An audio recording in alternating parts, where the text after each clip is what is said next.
स्वामी विवेकानंद के अनुसार मानव की दिव्यता। हे अमृत के पुत्रों, कैसा मधुर और आशाजनक संबोधन है यह। बंधुओं, इसी मधुर नाम अमृत के अधिकारी से तुम्हें संबोधित करूं? तुम मुझे इसकी अनुमति दो। निश्चय ही हिंदू तुम्हें पापी कहना अस्वीकार करता है। तुम हो ईश्वर की संतान, अमर आनंद के भागी हो, पवित्र और पूर्ण आत्मा हो। तुम इस मृत्यु भूमि पर देवता हो। तुम भला पापी कैसे? मनुष्य को पापी कहना ही पाप है। यह मानव स्वरूप पर घोर लांछन है। तुम उठो हे सिंहों, आओ और इस मिथ्या भ्रम को झटक कर दूर फेंक दो कि तुम भेड़ हो।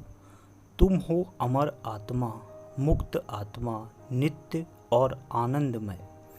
तुम जड़ नहीं हो, तुम शरीर नहीं हो। जड़ तो तुम्हारा दास है, ना कि तुम जड़ के दास हो। यह संसार, यह शरीर और मन अंधकारमय है, अंधविश्वास से पूर्ण है। तुम हो कितने असीम आत्मा, और टिमटिमाते हुए तारों से छले जाना यह लज्जास्पद दशा है।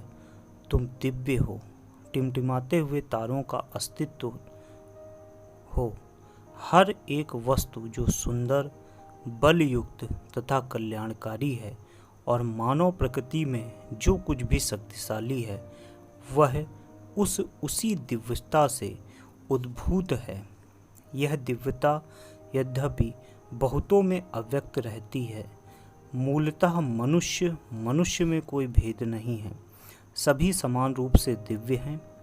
यह ऐसा ही है जैसे पीछे एक अनंत समुद्र है और उस अनंत समुद्र में हम और तुम लोग इतनी सारी लहरें हैं, और हम में से हर एक उस अनंत को बाहर व्यक्त करने के निमित्त प्रयत्नशील है।